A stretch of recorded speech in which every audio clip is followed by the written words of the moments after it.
Kita boleh mula ya? Boleh Ustaz, silakan Ustaz. Okey, baik. Bismillahirrahmanirrahim. Alhamdulillahi rabbil alamin. Wal 'aqibatu lil muttaqin wa la 'udwana illa 'alal zalimin. Ashhadu wa nashhadu an la ilaha illallah wahdahu la syarika lah. Wa nashhadu anna sayyidana wa nabiyyana Muhammadan 'abduhu wa rasuluh. Allahumma salli ala sayyidina Muhammad salatan taj'aluna biha min ahli al-'ilm zahiran wa batina. وتحشرنا من عبادك الصالحين في دنيانا وأخرانا وعلى آله وصحبه وبارك وسلم فأما بعد السلام عليكم ورحمة الله وبركاته.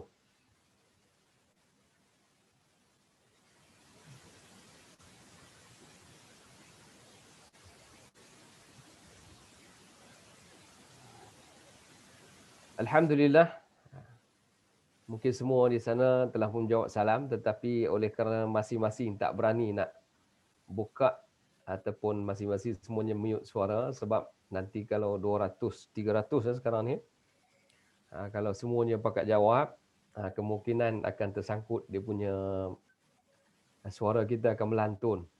Ya, tidak akan sampai ke pendengar orang lain lah, akan sangkut insya-Allah. Jadi semua saya yakin telah pun menjawab salam pertemuan kita kali pertama untuk siri kali ini, iaitu dalam tajuk yang telah diberikan kepada saya, iaitu tentang kesempurnaan wuduk ataupun disebut sebagai cara wuduk yang sempurna, ataupun disebut juga dalam tajuk pada hari ini 1.5 jam nak bicara 3 tajuk barangkali.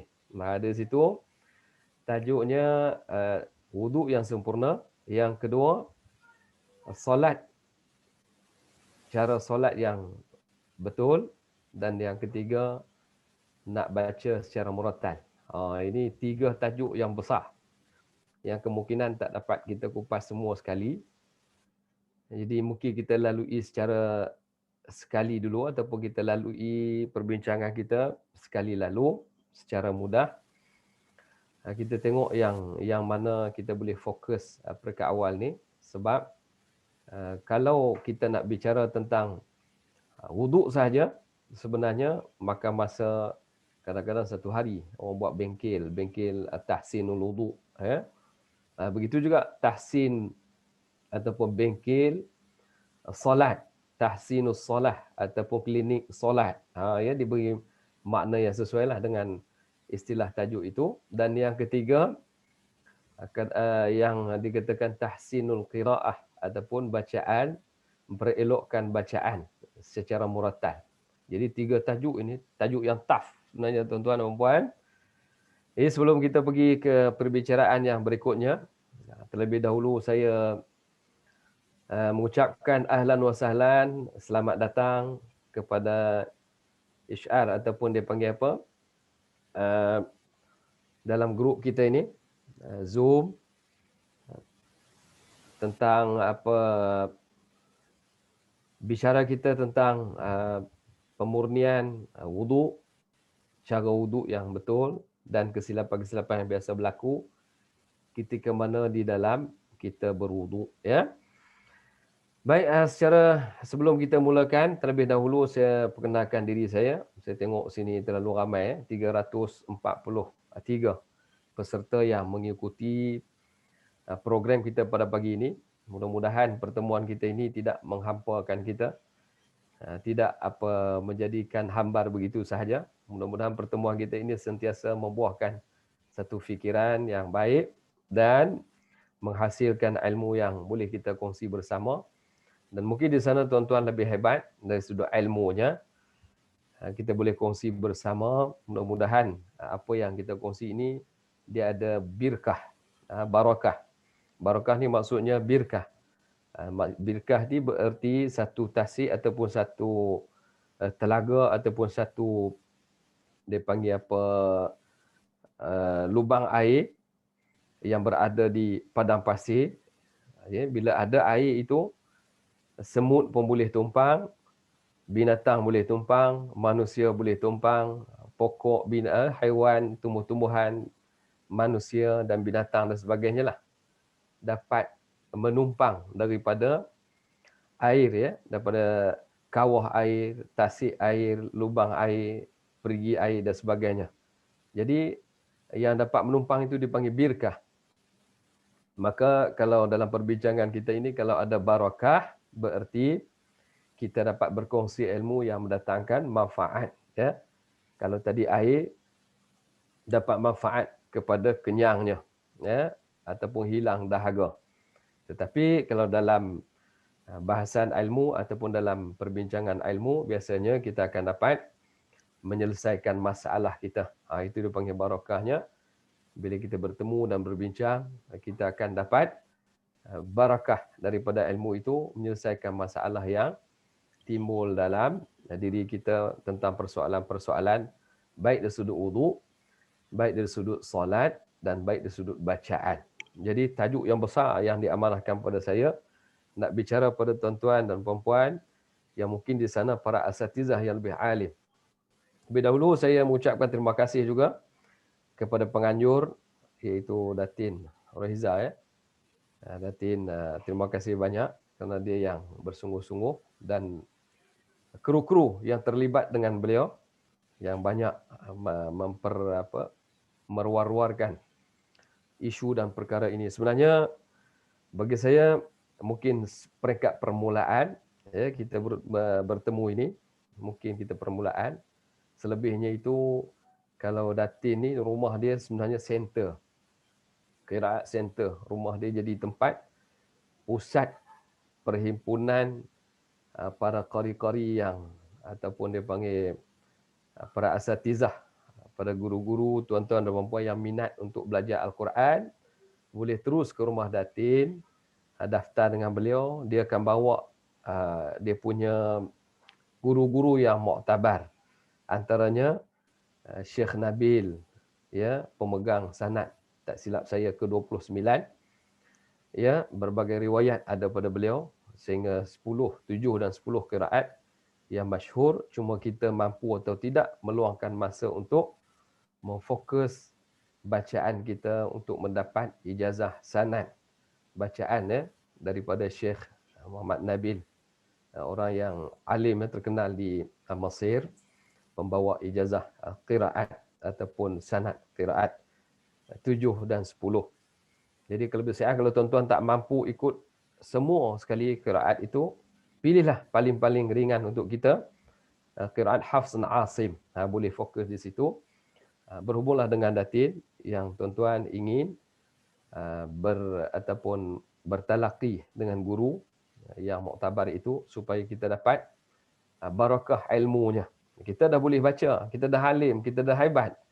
Tetapi kita tak sempat nak berguru dengan guru-guru yang mengizinkan bacaan mereka itu bertali arus sampai ke Rasulullah SAW. Jadi barakah kesungguhan mereka itu kita nak, sehingga mengizinkan bacaan kita. Namun saya pernah bertanya Syekh Nabil, dia tanya depan Datin, ada sekali hari itu di rumah Datin lah, rumah Datuk Wahab. Tanya, ya Syekh, kenapa orang-orang Melayu ni baca Quran masih tidak menepati bagaimana orang-orang Arab baca? Dia kata, orang Melayu baca tak buka mulut. Itu Syekh Jamal yang jawab. Syekh Jamal kata, orang Melayu baca Quran ni mulut tak buka. Kalau tak buka macam mana nak bunyi? Dia kata buka, cuma orang Melayu baca Quran, mulut dia tidak buka. Kalau dia buka, dia dibulat. Dia tak buka ke tepi. Wa, ma, begitu. Kita wa ma, dia buka bulat. Dia buka menyengging ke tepi. Itu menunjukkan kaedah-kaedah sebutan. Namun semangat bertalaqi itu adalah satu petunjuk daripada Allah Subhanahu Wa Taala. Kerana nak menghabiskan khatam Al-Quran, terutama di depan guru, itu satu mujahadah yang besar. Pahalanya di sisi Allah, wallahu a'lam. Allah sahaja lebih tahu keikhlasan kita. Namun kemampuan bacaan kita itu perlu, kata Syekh Nabil, perlu diperhalusi lagi, perlu latih tubi. Ya, latih tubi itu penting. Kerana Al-Quran kalau tidak dilatih tubi, sebagaimana kata Syekh Al-Maki Al-Juraizi. Ya. Syekh Juraizi Al-Makki kata dia, kalaulah kita baca Quran tidak dilatih, bagaimana kita ibadat juga tidak dilatih, maka ibadah dan solat kita ataupun bacaan kita masih lagi tidak menepati, tidak tepat ataupun tidak apa betul tidak menepati bacaan kaedah yang tepat.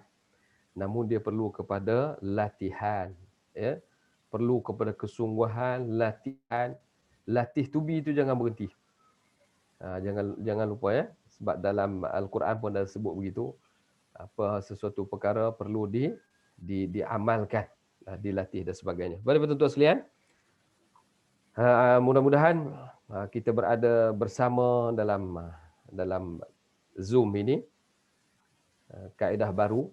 Saya ingat kalau dulu nak kumpul 400 orang ni bukan mudah ya. Pihak masjid terpaksa sediakan makan, ya Allah, beribu habis.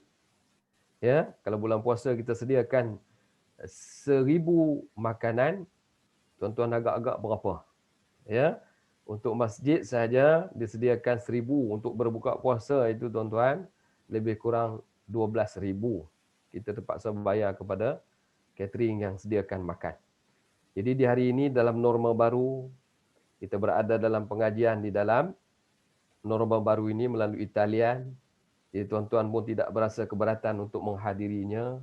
Cuma meluangkan masa sahaja. Betapa pentingnya masa kita, sehingga Allah Ta'ala sebut di dalam Al-Quran, wal asri innal insana lafi khusr. Demi masa sesungguhnya manusia itu dalam kerugian. Sesungguhnya masa sahaja. Dulu kita nak luang masa, nak terpaksa kita, jasad kita ikut sekali. Kena pergi ke masjid, kena pergi ke dewan. Jadi tak mengizinkan kita. Mungkin tak bersedia, tak sihat dan sebagainya. Hari ini, ilmu itu masuk dalam rumah kita disebabkan PKP, maka kita berbaring pun kita boleh belajar. Jadi yang bahayanya, bila baring pun kita boleh belajar, ilmu dah masuk dalam bilik kita, dalam kamar kita, dalam rumah kita, dalam rumah, bilik, kamar, ruang tamu dan sebagainya, dalam kereta, kenderaan sambil drive pun kita boleh dengar, tapi bahayalah sikit. Jadi dalam hal itu, takut-takut suatu hari nanti Allah soal kita. Allah tanya, di mana masa kamu habiskan? Sedangkan ilmu sudah hadir di tanganmu. Hadir ilmu itu sudah datang di kamarmu. Ilmu itu sudah datang di dalam kenderaanmu. Di mana saja kamu berada. Cuma kita mampu meluangkan masa atau tidak. Jadi dengan keadaan ini tuan-tuan dan puan-puan sekalian, sekali lagi saya ucap tahniah dan terima kasih kerana sudi melapangkan masa, meluangkan masa di dalam majlis ilmu ini. Mudah-mudahan Allah Subhanahu Wa Taala mensabitkan pertemuan kita ini dan mensabitkan pertemuan yang barakah ini, kita bertemu juga di akhirat dalam keadaan begini, ya, di bawah naungan payung Rasulullah sallallahu alaihi wasallam. Insya-Allah tuan-tuan sekalian. Jadi sebelum kita teruskan, kita ambil berkat sikit pertemuan kita dengan kita membaca umul kitab, ya. Al-Fatihah. A'udzu billahi minasy syaithanir rajim. Bismillahirrahmanirrahim. Alhamdulillahi rabbil alamin. Ar-Rahmanir Rahim. مالك يوم الدين إياك نعبد وإياك نستعين اهدنا الصراط المستقيم صراط الذين أنعمت عليهم غير المغضوب عليهم ولا الضالين آمين. Kita terus ke perbincangan tajuk awal kita pada pagi ini. InsyaAllah setakat mampu dan sempat masanya. Kerana 1 jam setengah ini bukan masanya untuk kita berbicara panjang tentang kesempurnaan wudu. Begitu juga dalam bab salat, kerana perkara itu adalah kewajipan asas dalam kehidupan kita. Kalau semayang wajib ada wudu dan wudu kena semayang. Jadi dalam perhubungan antara dua amalan itu adalah amalan mewajibkan kita melakukan dengan betul. Ya, kalau tidak betul berarti solat kita tak sah. Pada wudu tak betul, solat tidak sah. Begitu juga Kalau solat tak betul, wuduk betul pun solat tidak sah. Kerana persoalan yang akan ditanya di peringkat awal ketika kita berpindah alam, iaitu di alam ke alam barzakh, soalan pertama di antaranya adalah solat. Iaitu solat. Bila ditanya tentang solat, solat kamu sah atau tidak, dia ada keterkaitan dengan amalan wuduk. Kalau wuduk itu tidak tepat juga, tak betul, tak sah, bermakna solat pun tidak akan sah. Itu yang kita bimbang. Kita solat tak sah sebab wuduk tak sah. Wuduk tak sah sebab kita tak belajar. Bila kita belajar pula, kita tak faham. Jadi hari ini insya-Allah tuan-tuan, yang mampu kita kongsi dan kita kupas pertemuan kita pada pagi ini, mudah-mudahan manfaat untuk diri saya tentang berkenaan dengan wuduk. Jadi pada asasnya, wuduk itu dari segi bahasa, ya. Kita terus kepada poin lah perbincangan kita pada hari ini. Iaitu wuduk, kalau kita lihat pada perintah Allah Subhanahu Wa Taala, ya, asal wuduk itu Allah Taala sebut dalam surah Al-Maidah, surah yang kelima ayat yang ke-6. Ya, kita ingat 5, 6 itu perintah wuduk. Secara asas kita sebut wuduk, bagaimana dalilnya, disebut dalam Al-Quran atau tidak, ataupun hadis sahaja. Sebenarnya wuduk ada ayat yang berkaitan dengan wuduk, ada disebut di dalam surah yang kelima ayat yang ke-6, iaitu surah Al-Maidah ayat yang ke-6. Bagaimana bunyi dia? Kita baca beramai-ramai dan saya pun cuba baca. Tentu baca ya insya-Allah. A'udzu billahi minasy syaithanir rajim. Ya ayyuhalladzina amanu idza qumtum ilas salah إذا قمتم إلى الصلاة فاغسلوا وجوهكم وأيديكم إلى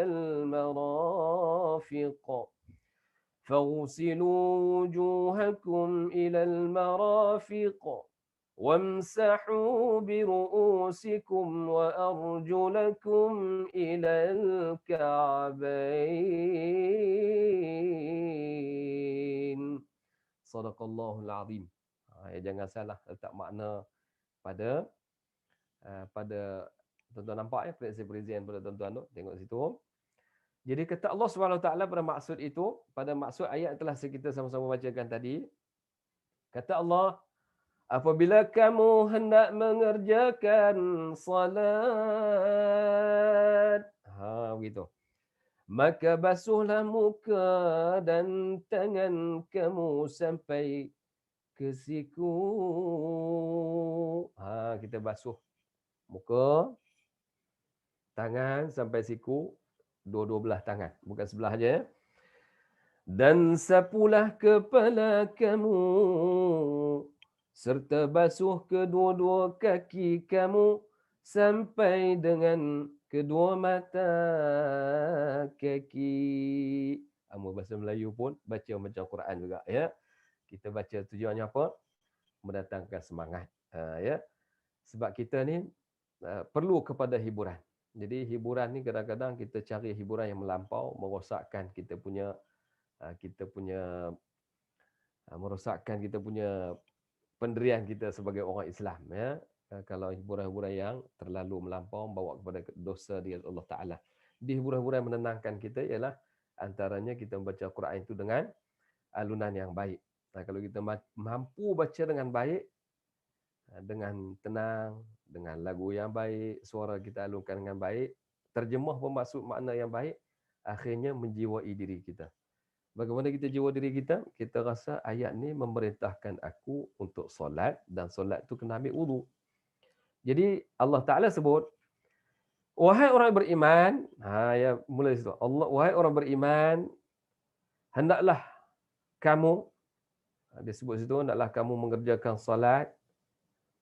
Maka kamu, apabila kamu nak mengerjakan solat, idza, dia mula dengan idza tu apabila qumtum, apabila kamu nak mengerjakan solat, kata Allah, faghsilu wujuhakum, maka kena basuh muka kamu. Basuh ni beza dengan sapu, ya. Dan tangan kamu sampai ke siku. Muka kena basuh, tangan pun kena basuh sampai ke siku, dan kepala dia tak sebut basuh. Dan sapu kepala kamu, serta basuh kedua kaki. Basuh kedua kaki kamu sampai ke mata buku lali. Ataupun mata kaki. Sampai ke dua buku lali kita tu ya. Sebelah dalam dan sebelah luar. Basuh sampai situ. Barulah kita kira sempurna wuduk. Sempurna arahan dan perintah Allah SWT. Jadi, kita nak basuh itu maknanya dengan perintah Allah 4 perkara itu. Ya, kena pertama basuh muka, basuh tangan dua-dua belah tangan, sapu kepala dan basuh kaki. Itu syarat wuduk yang pertama. Kalau tak sempurna yang tu dikira batal wuduk. Selainnya itu dikira sunat. Perkara-perkara yang sunat di dalam wuduk. Baik. Itu perintah pertama. Jadi oleh kerana lahirnya ayat Quran itu, datangnya ayat Al-Quran sebagai perintah itu, maka hadis-hadis yang lain datang menguatkan lagi bahawa wuduk itu memerlukan kepada 6 rukunnya. Kalau tuan-tuan tengok pada slide yang saya tunjukkan di situ, bermula daripada Allah Ta'ala perintah tadi, maka ulama-ulama membuat kesimpulan daripada hadis-hadis Nabi SAW bahawasanya yang dikatakan dengan wuduk itu perkara asas, iaitu rukunnya adalah 6. Ya, pertamanya niat. Niat ya. Jadi tuan-tuan sekalian, sebelum kita pergi kepada niat itu, kita ambil ada sudut bila Allah Ta'ala kata faghsilu, basuh. Jadi kita nak tahu juga makna wuduk. Wuduk tu basuh saja ke? Ya, selain daripada itu sampai air saja ke? Ataupun basuh yang menyucikan. Ya. Sekarang ni kalau kita pergi ke apa tu? Ke mall, kedai-kedai barang, alat, kedai-kedai apa baju dan sebagainya, sekarang disarankan oleh kerajaan tutup pelitup muka. Di samping itu juga kita basuh tangan. Jadi basuh tangan itu adakah dikira suci? Dan basuh wuduk ini beza. Adakah beza di antara basuh wuduk dengan kita basuh tangan ketika mana menggunakan hand sanitizer itu? Mana lebih bersih dan suci? Jadi tuan-tuan, kita lihat dulu pada maksud dan maknanya. Jadi wuduk dari segi bahasa ialah mengambil air sembahyang, iaitu menggunakan air untuk kegunaan pada anggota yang tertentu. Jadi anggota kita yang telah Allah Ta'ala perintahkan tadi, pertamanya kita basuh muka. Keduanya basuh kedua tapak tangan. Tangan sampai ke siku, dua-dua belah tangan. Dan sapu kepala. Dan satu lagi sapu basuh kaki. Kemudian dari segi syarak, iaitu membasuh beberapa anggota badan yang sebagaimana diperintahkan oleh Allah SWT tadi, yang tertentu dengan menggunakan air yang dimulai dengan niat. Itulah niat itu termasuk di antara perkara rukun wuduk. Ya, dia syarat, makna dari hukum syarak wuduk itu sendiri ialah membasuh beberapa anggota badan yang tertentu dengan menggunakan air yang dimulai dengan niat. Jadi ulama kata oleh demikian niat itu adalah perkara rukun di dalam wuduk. Sebab apa-apa perkara pun, kalau kita rasa tak mula dengan niat yang betul, maka kita tak boleh kata dia tak menjadikan rukunnya. Contohnya, kalau kita basuh tangan hand sanitizer, kita basuh tak boleh jadi wuduk. Sebab kita niat nak cuci daripada kuman-kuman, kita sebut kuman corona ataupun COVID-19. Adapun kalau kita niat dengan betul pun, tapi bukan menggunakan air, kita menggunakan apa tadi? Dengan hand sanitizer, tidak cukup. Ya, sebab itu bahan-bahan chemical bukan daripada air. Itu kita tengok nanti kita sebut syarat wuduk itu mestilah air. Air itu mestilah air yang mutlak, yang bersih. Air mustakmal dah tak boleh. Ya. Okey, niat adalah perkara yang disabitkan dengan rukun. Kalau kita tak niat, maka dibimbangi kita ambil wuduk tak sah. Memang tak sah. Ya. Pertama mesti niat. Niat ini, niat tu yang penting. Niat ini kita mengangkat hadas kecil untuk mengharuskan solat, iaitu membolehkan solat ataupun sebagainya. Ataupun niat menunaikan fardu wudu. Dengan kita sebut nawaitu raf'al hadathil asghari lillahi ta'ala. Ataupun niat yang paling mudah nawaitul wudu'a lillahi ta'ala.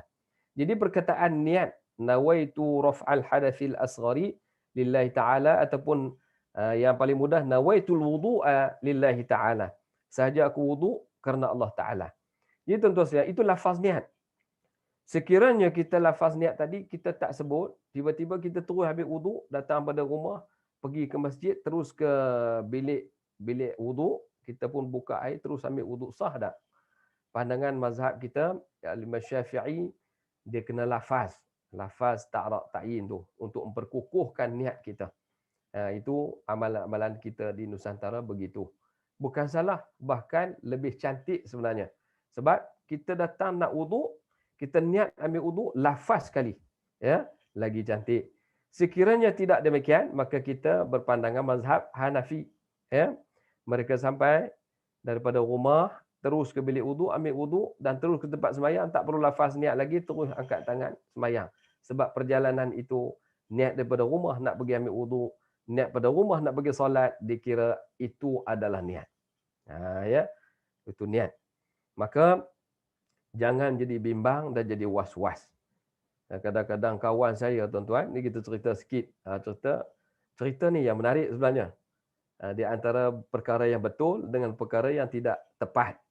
Antaranya, sahabat-sahabat adalah 1-2-3 orang sahabat yang dia nak ambil wuduk ni, tuan-tuan. Nak sebut nawaitul wudu'a lillahi ta'ala, bergetar tangan ni. Allah, bergetar ni. Wudu'a lillahi, ambil air ni penuh tangan dia, sapu muka. Ya Allah, baju basah habis. Sehinggalah rakaat ke berapa, tuan-tuan? Rakaat ketiga baru dia boleh pergi sembahyang. Masuk baju basah lokuh, kata orang Kedah. Baju basah habis dengan kain-kain sekali. Ya, sembahyang dengan sejuk, mujurlah. Tak sejuk macam masjid Teguh Puan Jemaah. Ya, kalau sejuk macam masjid kita, Teguh Puan Jemaah tu dia bergigil, dia nak sembahyang. Habis tu kejar ke tandas pula. Ya. Sebab apa? Baju basah. Itu makruh. Solat dalam keadaan baju kita basah, tak sempurna. Tanya dia, kenapa? Kenapa kita yang basah baju ni? Tanya dia. Dia kata sebab waktu saya nak wuduk tu, saya nak sebut nawaitu saja aku. Wuduk, ambil wuduk. Lillahi, semata-mata kerana Allah. Lillahi ta'ala. Jadi dia nak masukkan lafaz niat berserta dengan sebutan lafaz niat pun nak masuk, nak terjemah sekali. Susahlah tuan-tuan. Ya. Nak terjemah makna sekali, nak sebut lafaz niat sekali, berserta dengan nak angkat air sapu di muka. Nak basuh muka. Saya rasa bukan setakat basuh baju, macam mandi, baik terjun dalam kolam, nawaitul wudu' illa ta'ala. Makruh kita sembahyang dalam keadaan basah lokoh. Kata orang Kedah begitu. Jadi, yang disarankan, lafaz niat, tak perlu diterjemahkan sebab kita faham apa itu lafaz niatnya. Tersebut, nawaitul wudu'a lillahi ta'ala. Tak perlu terjemah pun kita faham dah. Aku nak wuduk kerana Allah. Nak terjemah di antara bahasa Arab, bahasa Melayu nak terjemah, air nak baling ke muka, basuh. Macam mana jadi? Macam terjun kolam. Bahasanya dia basah lokoh. Jadi perbuatan itu makruh. Bahkan kata Nabi, kamu termasuk dalam golongan orang-orang yang membazir. Sehingga sahabat Nabi kata, hatta nahrin jarin. Maksudnya, hinggalah Nabi kata, air yang mengalir dalam sungai itu pun, kalau kamu wudu, ya, tetap kamu bazir. Macam mana ambil dalam air mengalir pun bazir juga? Sebab tu orang tua dulu dia buat kolah bagi lebih daripada berapa tin minyak tanah orang tua dulu kan, 12 tin, 4 tin dah cukup, ataupun 8 tin, 12 tin ukurannya, supaya ketika kita ambil wuduk tu, air tu tak ke mana, dalam tu sahaja. Sekurang-kurangnya dia kata tak mengalir, tak membazir. Tapi bahayanya bila terbuka, akhirnya cicak pun buang dalam tu, anjing pun pernah lapar air terjun dalam kolah tu juga dan akhirnya jadi bahaya. Kita terkumpulnya kuman macam sekarang ni, COVID dan sebagainya, terlalu bahaya. Maka lebih baik kita buka air dan kita faham. Orang nak wuduk tu mesti faham, jangan membazir, kata Nabi. Sehingga dalam sungai yang mengalir pun bazir, macam mana membazir? Air sungai tu macam tu je. Ialah kamu celup 3 kali tu menunjukkan terlalu melampau. Sedangkan kalau kita baca-baca kitab, dalam kitab-kitab ada sebut, kita ambil satu tapak tangan ni, waktu air sikit, ya, air 1 gelas pun sudah cukup. Dengan kita memenuhkan air di sini, akhirnya kita sapu. Sapu, cara sapu tu penting. Supaya kita yakin, ya, di situ. Dia kena ada testimoni sekali kan, baru kita nampak. Tapi tak apalah. Masa tu ringkas, kita buat teori dulu. Dan kemudian, dimulakan dengan niat. Yang kedua, rukun kepada wuduk tadi ialah dengan membasuh muka. Basuh muka itu perintah Allah Subhanahu Wa Taala. Jadi peringatan pada kita semua, sesiapa yang tidak boleh berhenti membuang air, yakni kuasa menahan air kencingnya, sudah tidak ada. Maksudnya mungkin dia punya, orang panggil, mungkin ada orang yang kena apa, kalau lelaki kena kanser prostat dan sebagainya, dia tak boleh tahan kencing tu, ya. Ataupun seorang wanita yang mempunyai penyakit istihadah atau penyakit yang sentiasa keluar darah dari kemaluannya, boleh berniat mengharuskan solat, iaitu seperti, tentu boleh niat begini, ya. Nawaitul wudu'a li istibahati fardhi salah lillahi ta'ala. Iaitu, saja aku mewuduk untuk mengharuskan solat kerana Allah Ta'ala. Orang bertanya, kena sebut begitu ke? Kalau kita boleh hafal tepat begitu, cantiklah. Kalau tak boleh, aku nak wuduk ni kerana harus solat kerana Allah Ta'ala. Sudah, ikut bahasa kita yang kita faham. Itu wuduk kita niat sebenarnya. Jangan niat yang memberatkan. Takut memberatkan niat tadi menjadikan kita rasa susah untuk nak khusyuk ketika nak akad wuduk tu. Apa niat sebenarnya? Niat ni mengapa? Sahabat saya pergi sembahyang sebelah orang Arab. Orang Arab ni pantang kalau kita was-was. Duk usalli. Bila nak sembahyang, duk usalli saja. Akhirnya apa jadi? Arab tu tarik baju dia untuk tarik dia rokok. Dia pun rokok boleh pula. Tanpa niat, tanpa takbir waktu ihram yang sempurna, dia boleh terus rokok. Lalu habis rokok, dia marah ke Arab. Tercelaka semua Arab ni. Aku nak sembahyang tak sah, sembahyang lain. Kenapa tak sah? Dia kata, tengah aku duduk lafaz niat usalli, dia tarik aku rokok ikut dia. Duk ikut dia buat apa? Yang kita tu was-was buat apa? Sebut usalli kali buat apa? Sekali sudah. Usalli fardhu zuhril arba'atul ma'mumin. Allahu akbar. Sudah. Lafaz niat dah ada dalam hati. Lafaz tu cuma meyakinkan. Cuma yang jadi was-was sebab kita nak letak makna tu sekali. Ya, sehinggalah alham tu alham. Bila nak lepas alham? Ya, tersangkut-sangkut. Okey. Yang kedua, ataupun nawaitu raf'al hadasil asghari fardhan alayya lillahi ta'ala. Sengaja aku mengangkat hadas kecil, fardu ke atasku kerana Allah Ta'ala. Iaitu bagi orang-orang yang istibahah. Iaitu orang-orang yang istibahah, iaitu orang yang sakit apa, sulsul baul. Sulsul baul ni maksudnya orang-orang tu kencing tak boleh, tak lawas. Dia langkah aja keluar air kencing. Bahkan boleh bagi dia pakai pampers untuk sekali wuduk, ya. Dia ambil wuduk, dia buang air kecil, dia langkah jalan sikit-sikit supaya dia yakin bersih, dia basuh semula, pakai pampers, terus ambil wuduk. Ya, untuk sekali waktu tu selesai, boleh wuduk, ya. Jadi niat dia boleh nawaitul wudu' al-istihabati, iaitu sengaja aku wuduk untuk mengharuskan solat kerana Allah Taala. Dah tak boleh nak buat apa dah. Asal ke wuduk kentut, asal wuduk kencing, asal wuduk kentut. Gitu. Ada sahabat-sahabat kita yang perangai sakit begitu. Bukan tuan-tuan di sinilah. Ya. Tuan-tuan sini mungkin sempurna. Sahabat-sahabat ada juga yang begitu. Asal dia wuduk saja, buang air. Kalau begitu wuduklah tak berhenti. Maksudnya wuduk, angin dalam perut dia tu seolah-olah menunggu wuduk datang. Itu bahaya juga. Sebab apa? Seolah-olah angin itu menunggu wuduk. Jadi kalaulah angin itu menunggu wuduk, wuduklah kamu tiap kali. Jangan berhenti. Ya, asal ambil wuduk kentut, asal ambil wuduk kentut. Ini apa jadi ni? Ya. Kalau kita kata, kalau kita takbir baru syaitan lari, ini ambil wuduk dan syaitan lari, lagi baguslah. Ya. Mana kita ambil wuduk, mungkin angin-angin itu mungkin juga termasuk syaitan-syaitan yang kita kata takut kepada wuduk kita yang sempurna itu, sebab angin pula syaitan pula boleh menjadikan angin ahmad dan sebagainya. Wallahu a'lam. Yang kedua, kita membasuh muka. Basuh muka ni tuan-tuan, bila Allah Ta'ala kata faghsilu wujuhakum wa aydiyakum, basuh muka. Masa basuh muka ni dia tak cerita banyak mana nak kena basuh muka. Inilah perkara lepas kita niat itu nak angkat air basuh muka tu di mana? Itu disebut dalam kitab-kitab yang masyhur juga, antara kita Maniatul Musalli, kitab-kitab apa Iqna' dan sebagainya ada cerita. Itu sempadan muka yang wajib dibasuh adalah daripada tempat rambut tumbuh, rambut tumbuh di atas kepala sehinggalah penghujung tempat tumbuh janggut. Maksudnya gini, kalau dia kata sehingga hujung tumbuh janggut mana? Bukan di bawah sini. Bukan sampai ke leher sini. Bukan sampai belakang telinga. Dia kata bermula dari paku telinga ke paku telinga sebelah. Lebih kurang sejengkal lebih sikit. Ya. Kalau daripada atas pula, daripada dagu, daripada dagu, bukan bawah sini, dagu.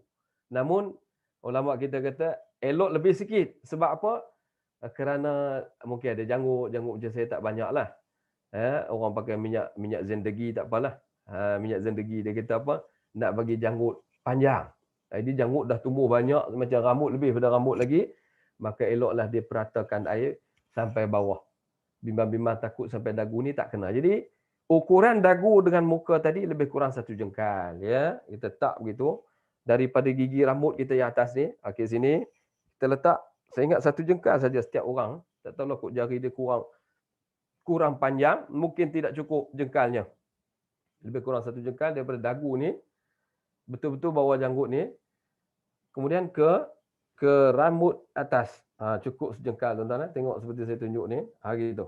Itu dipanggilkan daripada atas ke bawah. Dari tepi ke tepi, iaitu dari paku telinga ke paku telinga.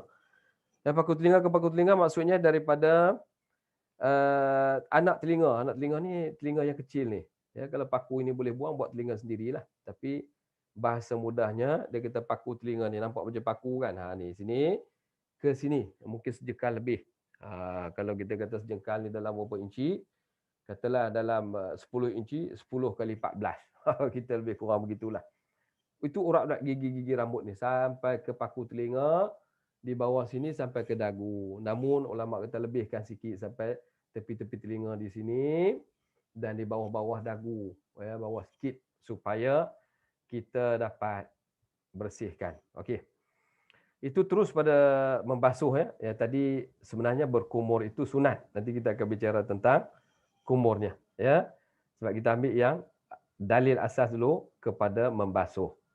Kumur itu sunat. Niat, bila kita niat wuduk itu sebelum kita berwuduk, kita niat itu antara sunatnya ialah itu tadilah basuh tangan. Ya, antara basuh tangan, kita basuh celah-celah ni, takutlah ada apa taik-taik kuku, taik kuku datang dari mana? Daripada kita gatal, garu-garu kulit kita keluar, kulit-kulit rosak itu masuk celah kuku ataupun makanan-makanan tersangkut di kuku. Setelah kita basuh semua cuci, kok ada lilin, ada kulit-kulit ikan kan. Kita kata orang perempuan ni rajin masak, nanti kan nak sedia makanan lalu dia kulit ikan tersangkut, maka bersihkan dulu. Kenakan air di bahagian ini. Kenapa Nabi suruh kita bersihkan dulu? Kerana nanti bila kita nak berkumur, nak angkat air sapu di muka, takut kuman masih terdapat di situ kekotoran ya. Jadi kita setelah kita basuh, itu sunat tu, Nabi kata basuhkan dulu tangan. Begitu juga kalau kamu bangun tidur, jangan terus kita sentuh air. Sama ada air itu kita sentuh dengan tangan, untuk kumur jangan dulu. Pastikan basuh dulu tangan. Kata Nabi, kerana apa? Masa kamu tidur itu, kamu tak tahu kamu menyentuh apa. Mungkin kamu menyentuh kuman, kamu tersentuh tempat-tempat debu yang tak bersih, kamu tersentuh najis dan sebagainya. Nanti terus kita nak ambil wuduk setelah bangun itu, sunnahnya bersih dulu. Kemudian dimasukkan air ke mulut. Setelah bersih tangan, baru masuk air ke mulut sunatnya. Kita kumur 3 kali. 3 kali itu menyempurnakan, sekali sudah cukup. Tapi 3 itu lebih sempurna. Kemudian setelah 3 kali, barulah kita dikatakan air tadi daripada mulut, kita masuk dan terus lebihnya kita sedut ke hidung. Jadi cara nak bersih hidung pula, kita kena sedut. Sedut itu dikatakan juga dalam kitab-kitab fiqh yang masyhur, dia kita sedut sampailah kita rasa ke sini rasa sakit dan pedih. Kerana apa? Ada hikmahnya. Bagi orang yang sedut, macam Rasulullah sendiri, ketika mana dia berwudu, dia pesan, dia kata dia sedut ketika bangun tidur. Kerana waktu kita tidur itu, banyak syaitan-syaitan yang telah sembunyi di punya hidung. Ya. Jadi dengan kita niat berwudu tadi, kita sedut. Sedut itu, dia menyucikan bahagian-bahagian dalam hidung. Dikatakan juga hikmahnya boleh memasukkan apa kita sedut, kita tahan. Kita buang kuat, sekuat-kuat kita hembus. Kerana setelah kita sedut, kita buang kekotoran di dalam hidung. Hikmahnya, kuman-kuman, dikatakan juga oleh Nabi, syaitan jatuh daripada hidung itu.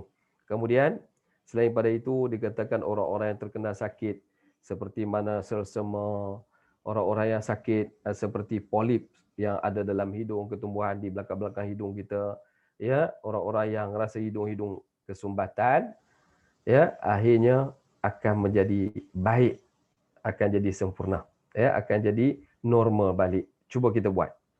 Itu antara sahabat-sahabat saya yang pernah beramal begitu. Dia kata setelah dia faham wudu, walaupun benda sunat kita tak pernah buat, jarang kita cuci hidung, kita cuci begitu saja kan, ambil air basuh sikit, gunanya kena sedut. Bila dia beramal sedut, dia kata alhamdulillah hidung dia pada hari ini tak kena lagi sesemua. Hidung dia sentiasa lapang, taklah rasa lagi tersumbat. Jadi tuan-tuan boleh buatlah. Saya cuba buat pedih hidung tuan-tuan ya. Sebab jantung kita perlu oksigen. Jadi bila kita sedut, masuknya angin dan kita bersihkan bahagian-bahagian sini, insya-Allah ada hikmahnya di sudut kesihatan kita, insya-Allah. Selain pada sudut batiniah kita, iaitu menghilangkan dosa-dosa hidung. Mungkin kita duk bau lazat dan sedap, melupakan kita pada Allah Subhanahu Wa Taala. Terutamanya waktu makan, kita bau sedap ni lupa kat Allah. Dia lupa orang di Palestin yang tak makan. Ya, baik. Kita terus lagi. Terima kasih yang sedang bertanya kenapa tak sebut tentang niat, tak sebut tentang apa tadi kita panggil kumur. Dan kumur pun sebaik-baiknya kalau ada sugi itu kita sugi sikit ya. Cuci-cuci dengan kayu-kayu sugi ataupun yang sesuai dengan hari ini berus gigi pun boleh. Supaya mulut kita bersih. Ya, daripada mulut yang bersih, kumur tadi itu memadai dengan kumur. Tapi kalau ditambah dengan sugi lagi bersih dan cantik. Kerana Nabi itu suka bersugi. Kerana mulut-mulut yang tidak bersugi, mulut yang busuk. Mulut yang busuk ini malaikat sendiri pun rasa terseksa, terazab dan tidak suka pada orang-orang yang mulut busuk. Sebab tu isu bulan puasa hari itu, mana lebih utama? Nak cuci mulut ataupun tidak? Kata Imam Asy-Syafi'i dalam pandangan-pandangan dalam mazhab itu, mengatakan bahawa selepas zawal, waktu berubah waktu, maka makruh. Sebab Imam Syafi'i berpegang dengan hadis itu, mengatakan seperti menegah. Ya, jadi makruh bagi dia. Tapi bagi orang-orang yang yakin, orang-orang yang selalu bertemu dengan kawan, selalu kena pergi buat rancangan, selalu terpaksa jadi imam bertemu dengan sebagainya, jadi orang ini diharuskan ia mencuci ataupun bersugi. Walaupun dalam mazhab Imam Syafi'i mengata makruh, tapi pandangan yang Nabi suka bersugi itu menjadi dalil yang kuat juga bahawa harus kita membersihkan mulut kerana keutamaan kita ketika berada di depan kawan. Sedangkan malaikat kata dia rasa terazab, rasa tidak suka kepada orang-orang yang mulut dia busuk ya. Walaupun ada hadis yang dipegang oleh Imam Syafi'i tadi, mulut yang busuk orang berpuasa. Ya, orang berpuasalah di bulan Ramadan dan orang yang berpuasa, mereka ini mulut dia lebih disukai di sisi Allah Subhanahu Wa Taala. Ya, Allah Taala saja yang nak menilai kelebihan mulut yang busuk itu. Tapi untuk dalil yang umum mengatakan bahawa bersih mulut Nabi suka. Sebab itulah kehadiran wuduk ini, kumur itu menjadi sunnah yang utama. Selepas basuh tangan, kumur. Lepas kumur, kita masuk istinsyak, istinsar. Sedut air, istinsar buang air daripada hidung. Bersihkan. Baik, kita sambung lagi. Membasuh muka. Saya sebut tadi kan, daripada hujung rambut, kita kata gigi-gigi rambut ini sampai ke dagu. Ya, itu dalam lebih kurang sejengkal. Kita jengkal lah jari kita itu, tengok cukup tak sejengkal. Kalau kata sejengkal, maknanya memang menepati dengan kaedah kita kata basuh. Kecuali rambut dia itu sampai ke belakang, ya. Di sini tak ada rambut di sini, mungkin 2 jengkal barangkali kan. Itu tak apa. Nak sapu di mana? Carilah kalau rambut-rambut tepi ni. Kalau tak ada, kalau dah dia tu memang tak ada rambut pada awal, sapu di atas kepala sahaja. Sebab tu dia kata famsahu biruusikum, dia kata sapu kepala. Ya, kita yang ada rambut, ulama bahaskan tentang berapa helai rambut. Di sisi Syafi'i 3 urat sekurang-kurangnya. Jadi bagi orang yang tak ada rambut, dia kata sapu kepala. Dia tak kata sapu rambut. Wamsahu bisya'rikum, dia tak kata sapu pada rambut. Dia kata sapu pada kepala kamu. Jadi sapu kepala ni kalau dah tak ada rambut, kepala lah tempat sapu kita lagi mudah. Sebab tu orang pergi Mekah, orang yang cukur rambut selepas tahlul itu, dia ambil wuduk senang, dia sapu je, alir. Ya, sapu ni maksudnya basah tangan, sapu, bukan basuh. Ya, basuh ni mesti air yang bertelangkup dalam bentuk jari kita, tangan begini, air boleh terhimpun dan cuci. Kemudian dari paku telinga kanan ke paku telinga kiri, daripada atas ke bawah sampai ke dagu, dan elok disunatkan lebih sedikit kerana dibimbangi takut tak melepasi kita basuh tu, tak cukup had membersihnya.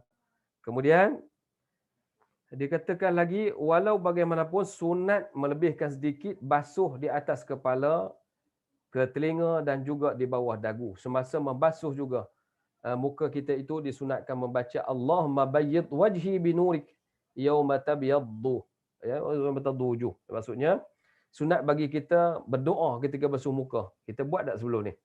Ya. Sunat bagi kita baca doa Allahumma bayyid wajhi, ya Allah putihkanlah mukaku dengan cahaya engkau pada hari, yakni putihnya muka wali-wali engkau ya Allah. Ya, kita doa tak begitu jarang tak? Kadang-kadang kita beli Emora. Tahu Emora? Emora ni satu chemical yang ketak di tangan ni, kulit hitam ni, bersih jadi putih. Sekarang kita ambil wuduk tak pernah putih. Sedangkan Nabi kata orang-orang yang berwuduk itu muka-muka mereka ketika bangun di akhirat kelak nanti bercahaya. Ya, disebabkan kesan wuduk mereka. Jadi kita tak berdoa pula. Disunatkan doa, maknanya Nabi berdoa begitu. Allah babayyid wajhi binurika yauma tabyaddu wujuh. Ya Allah putihkan wajahku, mukaku dengan cahaya engkau pada hari putihnya muka wahai wali-wali engkau wahai Allah. Ya Allah, kita minta di akhirat esok wajah kita jadi putih sebagaimana Allah putihkan wajah-wajah wali-wali Allah ini, Rasulullah, sahabat-sahabat Nabi, setelah mereka ini wuduk dengan ikhlas kerana Allah Taala. Jadi di akhirat bangunnya bercahaya wajah ini, akhirnya mereka akan masuk ke syurga. Tahulah wajah ni wajah orang semayang. Jadi kalau kita nak ambil wuduk tu, kalau kita hari ini muka tak berapa nak putih, doa-doa lah. Ya, selain pada kita ikhtiar, kita kata pakai alat-alat bersih muka, terutamanya wanita-wanita kaum ibu ini, ya, bagi mereka kadang-kadang suami nak sentiasa muka tu bersih, muka cekam, muka apa cantik, berseri-seri. Suami ni nampak je muka dia tak bersih, tapi dia nak isteri dia macam tu. Jadi isteri-isteri niatlah baik, ambil wuduk, ya Allah, Allahumma bayyid wajhi, doa ya Allah putihkan wajahku, tak boleh bahasa Arab, bahasa Melayu pun tak apa. Ya, putihkan wajahku wahai Allah, aku ni nak ambil wuduk ni, kalau lain disebabkan wuduk ini menjadi sinaran cahaya wajahku ini kepada suamiku. Niat begitu. Sehingga dia ini sentiasa suka pada keluarga kami, pada diriku, sentiasa disayangi dan sebagainya. InsyaAllah, tuan-tuan. Ya, kalau teruji sedikit, kita kata Allah Subhanahu Wa Taala insya-Allah lebih tahu. Kita doa pada Allah Subhanahu Wa Taala. Kemudian setelah kawasan-kawasan anak rambut kita basuh tu, pastikan gigi-gigi rambut ni, anak-anak rambut kita basah lah ya. Sekurang-kurangnya kita gosok-gosok sikit bagi masuk air tu. Kemudian barulah kita pindah kepada basuh tangan. Iaitu basuh tangan pula Allah, faghsilu wujuhakum wa aydiyakum ilal marafiq. Basuhlah tangan itu sehingga ke siku. Siku ni tuan-tuan, ni hujungnya. Ya. Kata ulama, basuh kedua-dua tangan hingga ke siku bukanlah bererti sampai di siku tu saja. Malah hendaklah berlebihan sedikit, ya.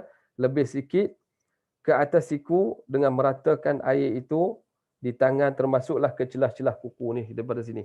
Cuma orang tanya pula tuan-tuan, ni perkara yang luar daripada kita punya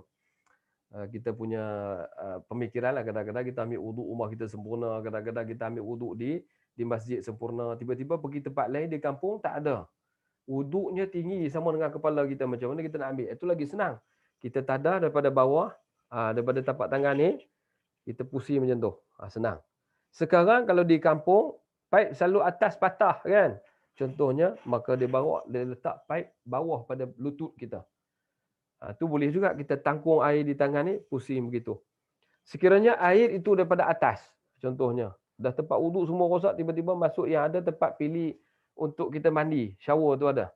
Kita nak ambil air situ macam mana, basah habis semua baju. Boleh tak kita telengkuk macam tu, ambil daripada siku ke bawah, sunnahnya daripada sini ke sini. Tetapi tengok keadaan. Dia boleh harus bagi kita, kiranya air itu di atas. Maka kita boleh tadah begitu, pusing. Yang pentingnya nak basuh bagi kena sini, boleh pusing begitu. Kerana kenapa Nabi suruh ambil begitu? Kerana air tadi menyerap dalam liang-liang roma kita. Selain pada dia membersih, dia juga menyerap ke dalam kulit kita, menjadi kulit kita lembab dan bertambah tenaga. Ya, sebab itu orang-orang yang darah tinggi, waktu dia cek darah dia tinggi, ambil wuduk. Kerana wuduk akan menghilangkan perasaan diri dia terhadap tekanan darah tadi. Ya, macam darah tinggi, tiba-tiba, macam mana ni? Jangan stres. Istighfar. Ya, istighfar balik.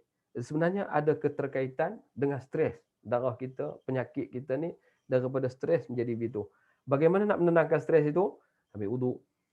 Astaghfirullahalazim, pergi tempat wuduk, bismillahirrahmanirrahim, basuh wuduk, kumur semua bersih, basuh kaki semua, pergi test. Garanti. Sebab saya pernah buat. Ya, dia turun darah daripada bacaan yang tinggi. Contohnya naik 129, dia turun 126. Dia akan turun tuan-tuan selepas kita hilangkan stres dengan wuduk tadi. Kemudian, apa lagi dia sebut situ? Maka sekiranya kuku itu mengandungi kekotoran, hendaklah kita buang bersih. Sebab tu kuku juga kena potong tuan-tuan. Sunnahnya hari Jumaat. Jangan kita potong kuku di hari lain pada hari Jumaat.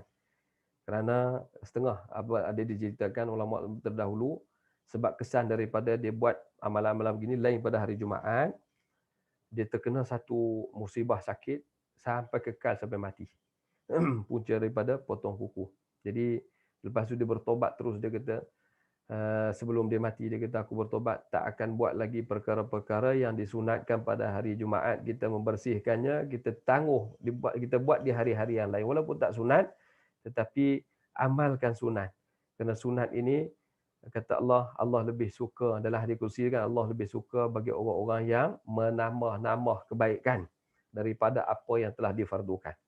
Allah suka pada orang yang menambah kebaikan. Maksudnya sunat-sunat dijadikan wajib. Yang wajib memang wajib lah. Yang sunat itu tetap Allah Ta'ala suka. Faham ya? Kemudian dia kata dalam hal itu juga, begitu juga bulu-bulu yang terdapat pada anggota wudu, iaitu pada tangan tadi. Ya, kalau tangan kita ni tak berapa banyak bulu lah. Kalau orang Arab mungkin sebab dia orang lahir di kawasan sejuk, lebih kurang kita tengok kambing gurun lah kot. Mereka bulu tebal sebab lahir di kawasan sejuk. Kita kawasan Khatulistiwa tak apa. Khatulistiwa ni kawasan kita panas, matahari pun mencengkam juga, mengguris kulit, rasa pedih kulit kita. Tetapi kalau kita berada di tempat sejuk, kadang-kadang nak buka baju pun takut ni, sejuk. Ya? Tapi sebab tu dengan bulu yang tebal tadi, melindungi kulit-kulit mereka daripada perasaan sejuk yang lebih. Lalu mereka bulu tebal. Akhirnya mereka kena gosok supaya kita basuh itu dalam keadaan air kena sampai ke hujung, ke dalam kulit kita. Ke kulit yang sempurna ya. Kemudian kita baca pula Allahumma a'tini, sunat. Sunat ketika basuh tangan itu kita baca Allahumma a'tini kitabi biyaminik kalau basuh tangan kanan. Ya Allah, berikanlah kepada aku kitab amalanku dengan tangan kanan. Ya. Dan begitu juga ketika sebelah kiri, Allahumma inni a'udzubika min an tu'tiyani kitabi bishimali. Ya Allah, aku berlindung kepada Engkau daripada kau beri kitab pada aku, amalanku di sebelah kiri di akhirat kelak. Ya kita minta gitu. Tak boleh bahasa Arab, bahasa Melayu boleh. Ya Allah, ketika basuh ya Allah, nanti tangan inilah akan menerima kitab sebelah kanan untuk aku masuk syurga.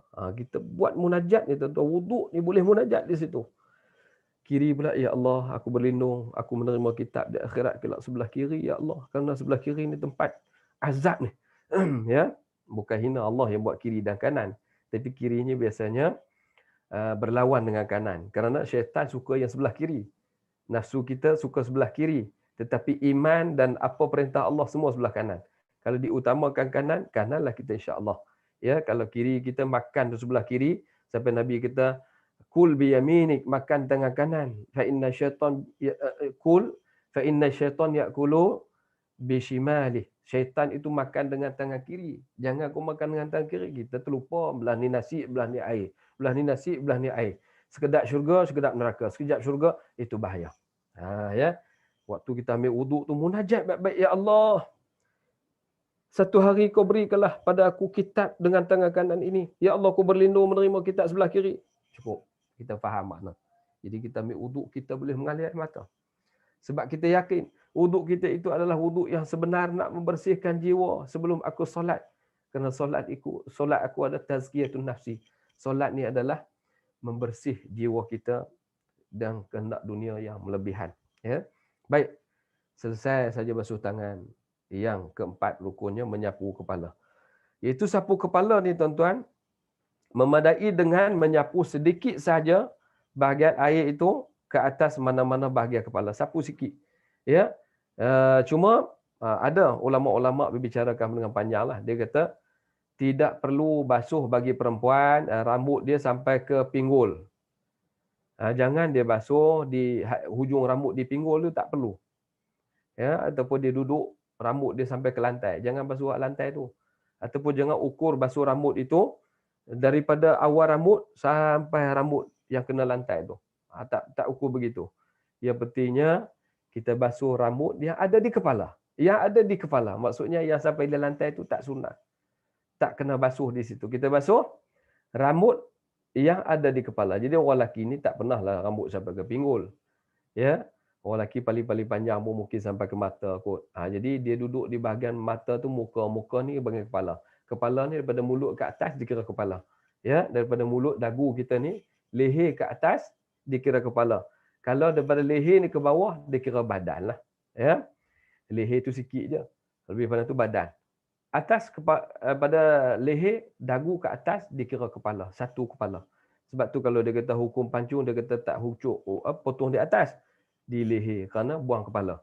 Jadi situ menunjukkan kepalanya di atas. Jadi basuh rambut yang ada di kepala. Termasuk bulu-bulu yang ada di dagu. Dia bahagian kepala juga walaupun bahagian muka tapi berada di kepala. Kena basuh bagi sama rata sebagaimana yang disarankan oleh para ulama fiqh terhadap bagaimana nak menyuci dan membasuh rambut. Jadi basuh rambut yang ada di kepala.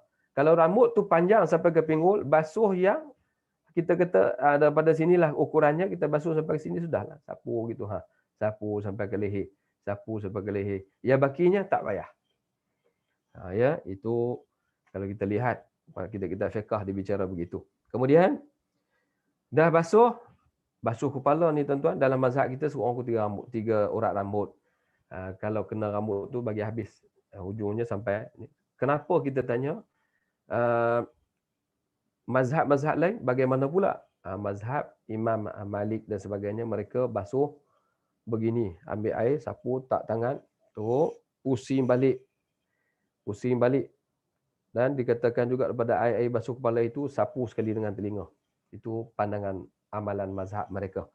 Kita memadai 3 orang. Kalau kita pergi ke Morocco, ke Maghribi, ada mereka sana beramal dengan amalan mazhab Maliki.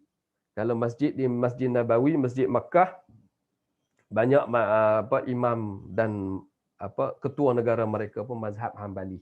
Ya. Sebab itu mereka solat tak ada kunut.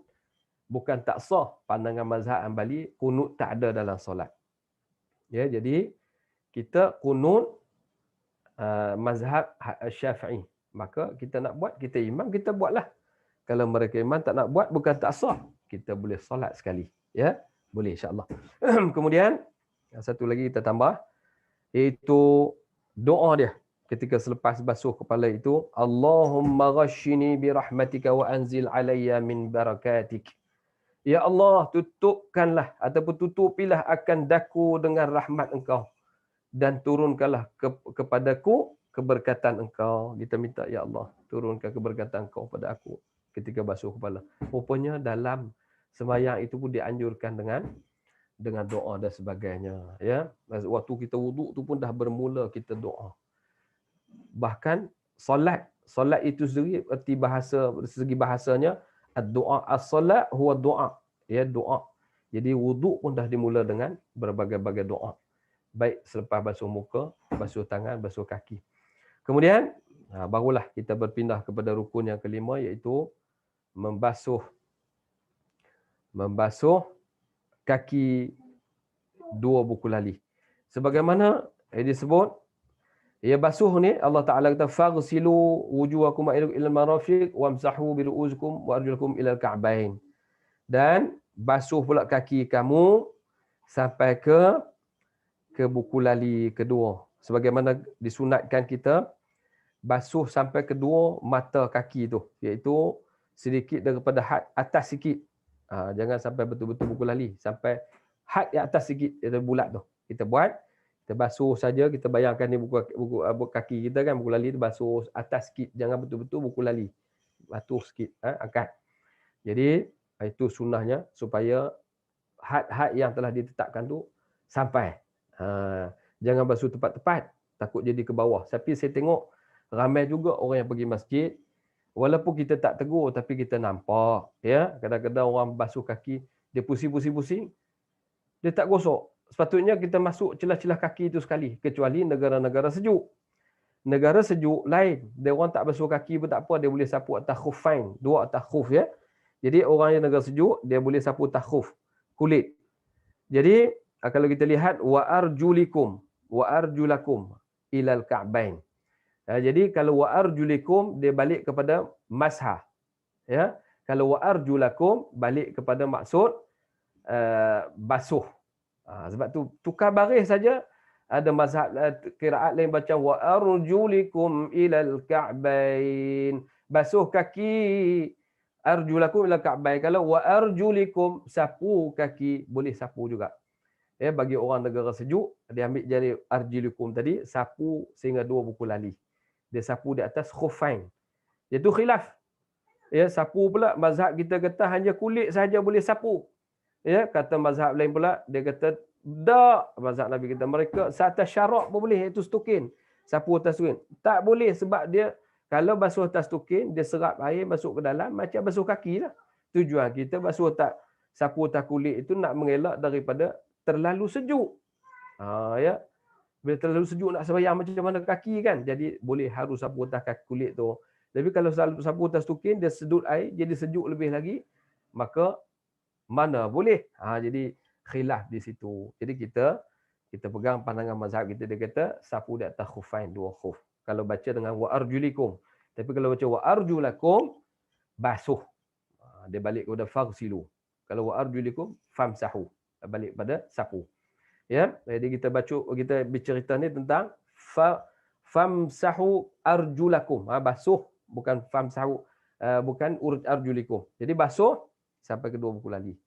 Jadi kita baca pula Nabi ajar apa? Doa disunatkan baca Allahumma tsabbit qadami ala sirati yaumi tanazzilu fihi al-aqdam. Ya Allah, tetapkanlah kedua kakiku ini pada sirat iaitu jalan ketika di atas sirat nanti pada hari engkau jauh, yakni jauhkan kaki-kaki, iaitu pada ketika berada di sirat ni kita minta, ya Allah aku basuh kaki ni, sokorkan kaki aku nanti di hari perhitungan nanti, dialah membawa aku ke syurga. Jadi kita sambil bermunajat. Yang keenam, tertib. Tertib ni maksudnya last sekali kita kena tersusun dia punya kaedah tadi. Tertib ni sebenarnya tak termasuk dalam apa buat perkara-perkara apa pun. Tertib ni maksudnya kita mula tadi berniat, basuh muka, basuh tangan, basuh kaki, kemudian selesai. Jadi tersusun. Tersusun tu dia panggil tertib. Jangan buat terbalik, basuh kaki, basuh tangan, basuh muka, baru kumur. Itu yang dia tak panggil. Dia panggil tertib. Kalau terbalik tak tertib. Bahkan tak sah wuduk. Sebab mula daripada bawah. Nabi ajar bermula daripada basuh tangan sunat tu, basuh telinga pun sunat, kemudian sapu kepala memang disuruh termasuk rukun, kemudian berkumur sunat, basuh hidung sunat, dan doa-doa yang lain adalah sunat.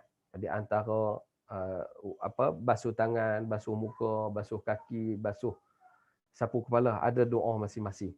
Kalau boleh tuan-tuan amal dalam bahasa Melayu pun boleh. Jadi yang tertib itulah yang disebut amalan-amalan yang tersusun, yang perlu kita ambil perhatian, ya. Jangan kita salah basuh. Jadi satu lagi, telinga. Telinga ni walaupun sunat, saya pergi Mekah, saya pernah tengok orang-orang ambil wuduk di Mekah, ya. Dia yang perempuan ni dia tak basuh betul. Sebab dia ambil wuduk tempat lelaki, dia takut terbuka aurat. Sebenarnya aurat perempuan ni dekat mana tuan-tuan? Muka. Sebab tu makruh bagi perempuan waktu solat tutup muka. Hari ini lelaki perempuan pun kena tutup sebab PKP harus. Beza pula fiqah, ya. Fiqah ni tuan-tuan sentiasa berubah. Ya, fiqah industri lain, fiqah pejabat lain, fiqah masjid lain, fiqah musim sejuk lain, fiqah musim panas lain, fiqah ketika sakit lain, fiqah ketika sihat lain, fiqah makan lain, fiqah minum lain. Kenapa lain-lain? Kerana dia ada situasi masing-masing boleh berubah, jadi harus, wajib, sunat, makruh dan sebagainya. Ya. Jadi bab litup muka ni dua hukum saja. Sunat, makruh, satu lagi harus. Ya. Kalau saja kita tutup jadi makruh, makruh dengan sengaja, tak ada apa-apa, dia jadi menghilangkan pahala kita. Maka tidak boleh kita tutup muka kita dengan sengaja-sengaja begitu. Kalau tak disebabkan penyakit. Baik lelaki ataupun perempuan, tuan-tuan perhati tengok dalam mazhab. Empat mazhab dia cerita macam tu. Ya. Empat mazhab dia cerita bahawa kalau wuduk ni, kalau kita kata bab hukum ni macam tu. Maksudnya tangan perempuan boleh nampak, muka sembahyang kena nampak. Kalau perempuan tutup tak boleh.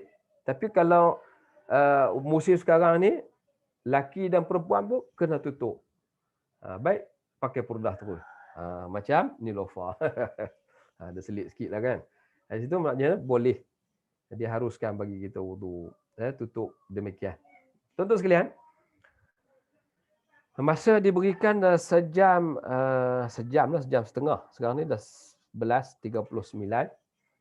Saya rasa takut memang tak sempat lah kalau kita nak bicara tentang solat.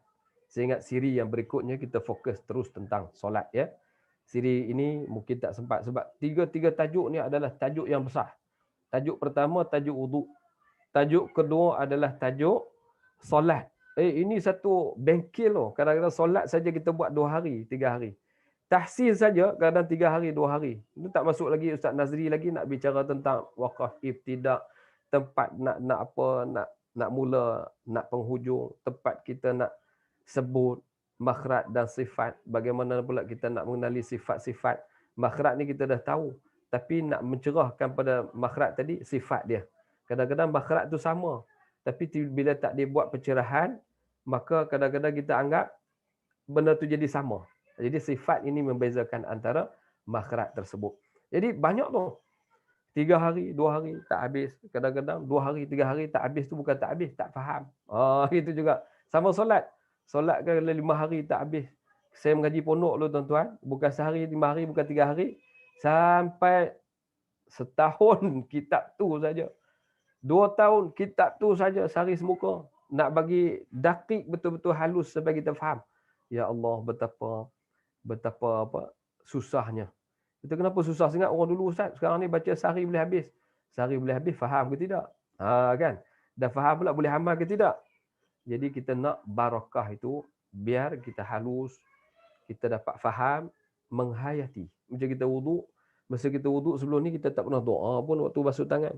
Tapi hari ni kita faham, ya Allah, aku basuh tangan ni, mudah-mudahan tangan ni menerima kitab di akhirat, ya Allah, sebelah kanan. Aku berlindung dengan sebelah kiri, terimanya. Basuh muka pula, ya Allah, putihkanlah wajahku bagaimana kau putihkan wajah para walimu di akhirat, ya Allah. Jadi insya-Allah kita muka kalau sudut rahmatnya, mungkin ketenangan ada di jiwa kita. Orang suka berwuduk ni, wajah kita pun akan berseri-seri di hadapan kawan-kawan kita, insya-Allah, kesan daripada wuduk. Jadi saya rasalah memang tak cukup nak bicara tentang solat. Sebab apa? Memang tak cukup sejam setengah. Sebab kebiasaan pula ini kali pertama dengan mukadimahnya dah habis 10 hingga 15. Landingnya pula mungkin kita nak selang sikit dengan bacaan ya. Jadi ala kulli hal tentang wuduk saya rasa dah selesailah sekali lalu. Jadi saya tak tunjuk slide pula secara mudah je. Iaitu okey, sekarang kita nak masuk sikitlah. Saya ingat pada penghujungnya dengan tentang bacaan murattal ya, ataupun bacaan dalam solat nak cara murattal. Jadi wuduk tu nampak semua ya. Itu gambar-gambarnya, info tentang rukun wuduk, tata cara wuduk, tertib di hujungnya sekali. Kemudian cara wuduk, amanah sunatnya. Sunatnya ada situ tuan-tuan boleh nampak kan. Ya. Nanti kalau sempat kita buka persoalan, kita boleh bincang-bincanglah sikit apa yang kita faham tentang wuduk dan apa yang jadi masalah kita terhadap wuduk. Yang mampu saya jawab, yang tak mampu kita kongsi. Kiranya ada siri-siri yang lain, kita boleh tambah lagi bicara tentang wuduk dan kita fokus kepada bicara solat pula. Sebab dalam solat dia lebih apa ekstrim sikit. Solat ni dia tak boleh bergerak, tak boleh berjalan, tak boleh apa. Jadi benda tu kena lagi fokus. Wuduk ni dia belum lagi sampai tahap kita tegak, fokus, tak boleh ke mana kan. Wuduk masih bebas, namun masih juga dikira sebagai ibadah ya, kerana ia sebahagian daripada solat. Kalau tak sah wuduk, tak sah solat. Jadi wuduk juga kena ambil perhatian, kerana salah kita ambil, kita telah mengikuti pandangan-pandangan katanya kalau nak ikut solat cara mazhab-mazhab lain, kita ikut cara solat mazhab, cara wuduk mazhab-mazhab itu. Jangan kita pandai-pandai ambil wuduk cara mazhab lain, kita solat cara mazhab kita. Contohnya mazhab Maliki, mereka perut bunyi batal solat, batal wuduk. Dia kena ambil wuduk balik. Jadi kita ambil wuduk tadi, cara dia, tujuannya bila kita menyentuh wanita ketika mana kita tawaf, memudahkan kita, tak perlu ambil wuduk balik. Jadi kita ingat, kena tahu cara batal wuduknya. Kita batal wuduk kita, bukan macam tu. Kita, orang perempuan sentuh kita sentuh perempuan, tetap batal. Ya, tetapi adalah pandangan daripada mazhab Syafi'i dan Syafi'iyah. Pandangan itu mengatakan tidak batal wuduk selagi mana kita tak cari dia. Dia yang cari kita sentuh. Ya, maka tidak dikira batal wuduk kerana kita tak cari dia, dia sentuh kita. Itu dimaafkan lagi. Ya, kalau kita pergi cari dia, kita tersentuh, kita pergi cari, memang dikira batal. Itu pandangan Syafi'iyah dalam pandangan-pandangan ahli-ahli dalam mazhab Syafi'iyah. Jadi sebelum kita mengakhiri ini, saya nak sentuh sikit bab bacaan lah. Sebab apa bacaan ni ada keterkaitan. Fiqh tentang solat terlalu panjang, terlalu panjang sebab dia memula dengan rukun tu sampai rukun yang ke-13. Ya, rukun 13. Kalau tuan-tuan tengok tu, rukun ke-13. Di pertemuan kiranya ada lagi siri-siri akan datang. Kita akan tambah tentang wuduk pun, kebiasaan yang berlaku lazim kita buat salah terhadap wuduk. Contohnya tadi cara tu tuan-tuan tengoklah di slide tu. Jadi solat sempurna. Jadi solat ni memang panjang tuan-tuan. Nak cerita tentang apa solatnya, rukunnya pun ada 13. Bagaimana kita nak faham rukun pertama, rukun kedua, rukun ketiga, rukun keempat tu panjang. Saya ingat 1 jam setengah, 2 jam pun tak cukup. Saya fokus sikit lah. Lagi 15 minit untuk bacaan di dalam solat secara tartil. Kita ambil hujung sekali. Jadi kalau ada siri berikutnya kita cuba bicara tentang itu. Okey. Ni sebenarnya slide dah ada. Cuma tak sempat minta maaf banyak pada tuan-tuan, memang tak cukup nak bicara. Saya pun ada ahli 2-3 orang yang dah call saya. Dia kata, Ustaz, sempat ke nak bicara esok tu? Tajuk tu besar. Saya kata tak sempat. Kita buat macam Ustaz Abdul Somad je. Cerita saja sekali lalu. Sebab tak sempat. Kalau nak sempat, kita kena buat siri yang lain insya-Allah. Nanti akan uruskan perkara itu. Okey. Kita ambil sikit bacaan tartil. Untuk mencapai bacaan tartil di dalam solat, kita fokus Fatihah lah. Sebab dia sebagai rukun daripada rukun dalam solat. Rukun yang keberapa? Yang keempat, ketiga. Iaitu dia katakan Fatihah adalah rukun. Jadi sekarang ni nak sampai tartil. Tartil ni masuk dalam bab tajwid.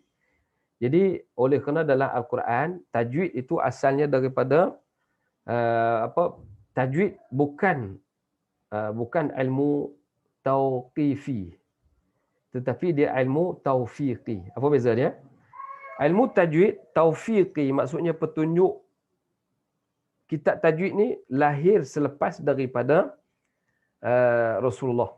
Zaman Nabi tak bicara tentang tajwid. Cuma mereka bertalaqi dengan Nabi, baca begitu. Nabi baca kadarnya begini, kadar begini, kadar begini. Mereka ikut sahaja.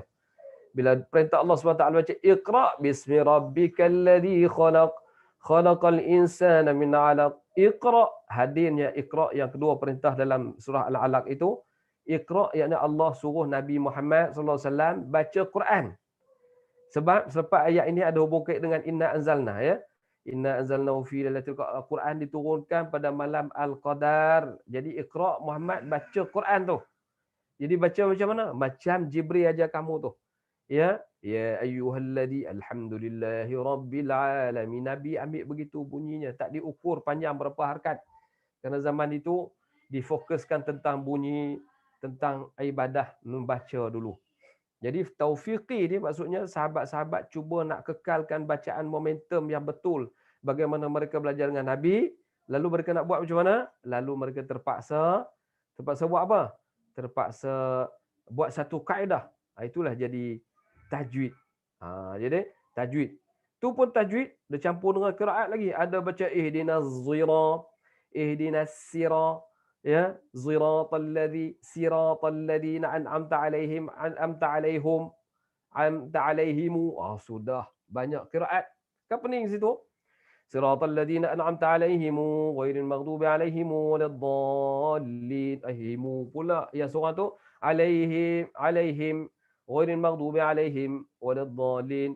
Ihdinas sira, dinas sira, ada sad baca sin, ada baca dinas zira dan sebagainya. Tuan-tuan, itu sebenarnya ulama cuba fokus balik supaya tidak keliru. Zaman 700-an ini, zaman 700-an, Ibnul Jazari cuba membezakan, membuat pencerahan kembali mana ilmu tajwid, mana ilmu qiraat. Sebelum itu dia bercampur aduk.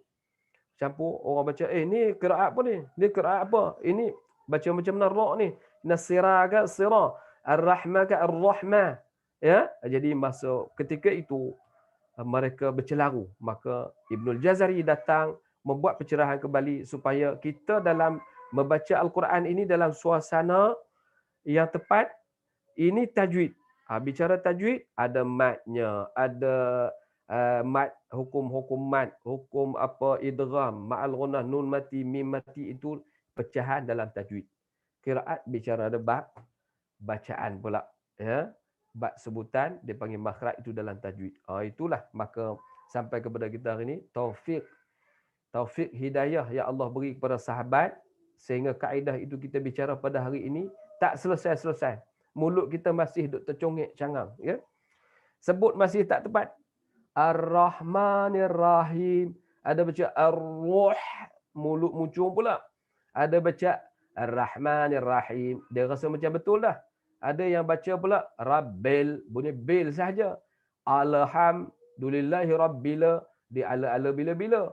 Ya, sampai bila nak betul? Bila-bila ala-ala tak berubah lagi. Iyyaka na'budu wa iya. Dia tak baca iya.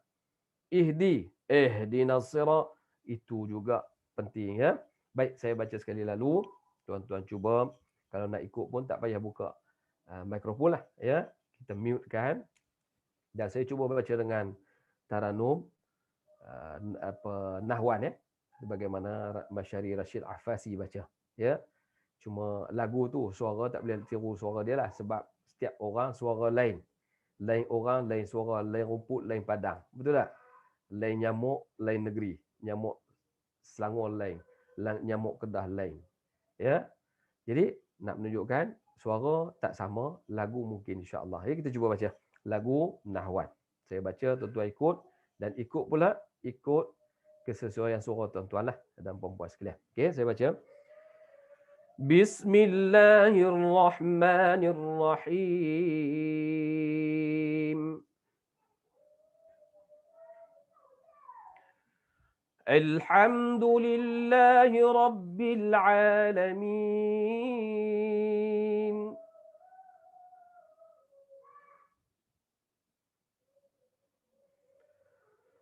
Ar-Rahmanir Rahim.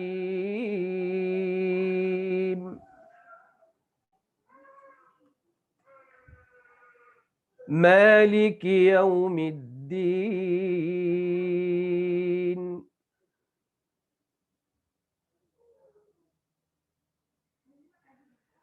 Iyyaka na'budu wa iyyaka nasta'in.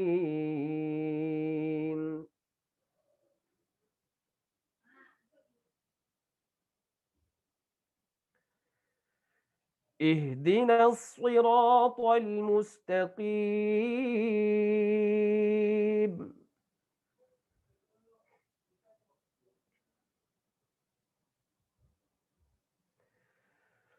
صراط الذين أنعمت عليهم غير المغضوب عليهم ولا الضالين.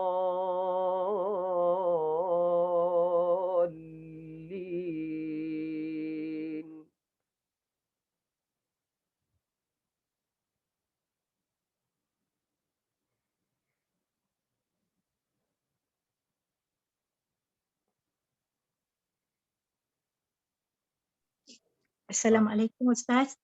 Sekarang ni saya kata buka semua mic, kita ikut pergi sekali Ustaz. Sama-sama. Boleh. Sebab saya muka, kalau boleh muka muka sekali. Ya, muka sekali. Buka apa nama ni? Mic. Mari kita ikut Ustaz. Ya, sebab lepas habis ni esok kita sama pandai. Insya-Allah. Okay. Okay, dah buka mic semua, ya. Sekali lagi, tuan-tuan dan puan-puan boleh ikut, ya. Assalamualaikum Ustaz.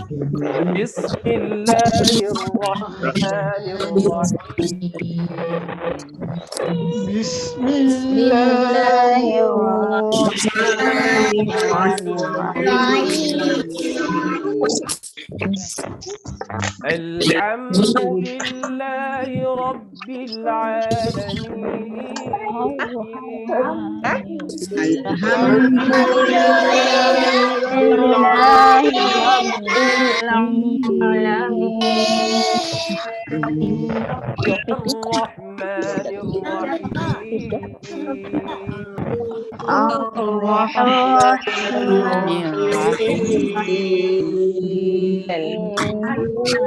مالك يوم الدين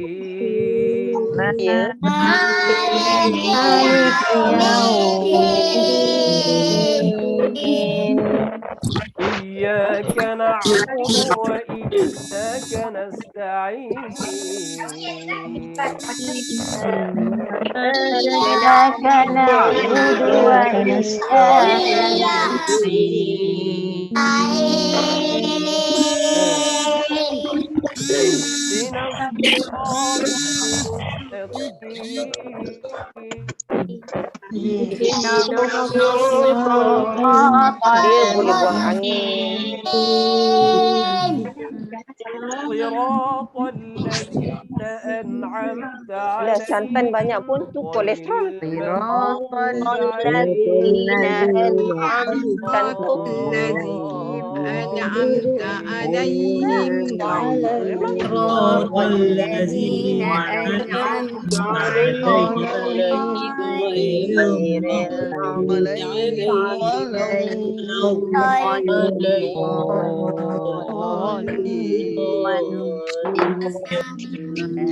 Saya tak banyak. Okey, Hafiz.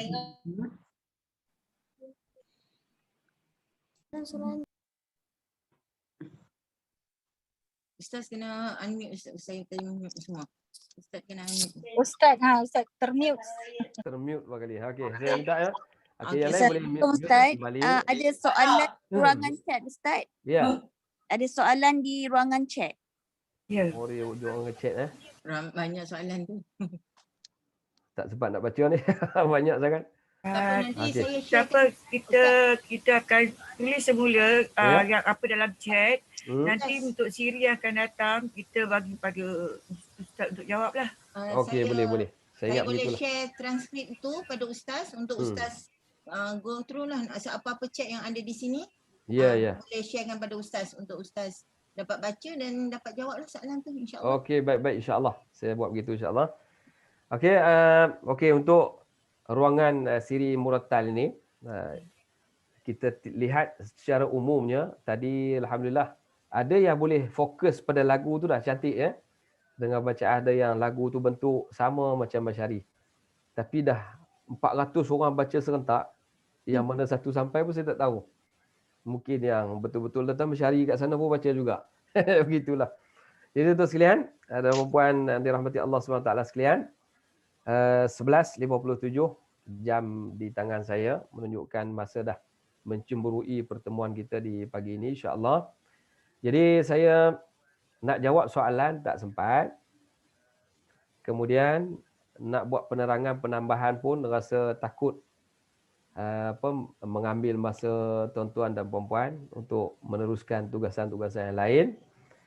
Jadi teruskan kalau ada soalan tulis hantar di situ, nanti saya cuba baca.